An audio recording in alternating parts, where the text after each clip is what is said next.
Здравейте, уважаеми зрители! Аз съм Ники Пънчев.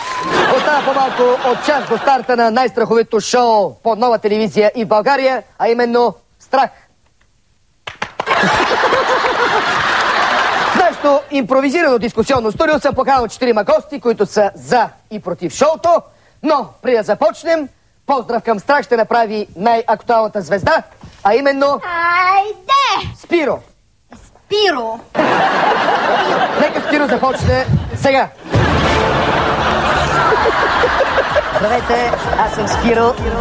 Аз съм фен на Страх и даже чакал да я поканят за някое VIP издание. Не, нищо не може да ме изплаши. Аз съм пял 5 години с Лалка. Аз даже и с Крум направих дует. Ако ме питате за моя най-голям страх, ще ви кажа: всичко мога да направя, всичко мога да изям, но само не ме карайте да участвам в конкурса за Евровизия. Не, само това не. А сега с моят балет ще поздравя всички участници в Страх и ще им пожелая да не губят контрол в изпитанията. Губят контрол!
Благодарност и щастие.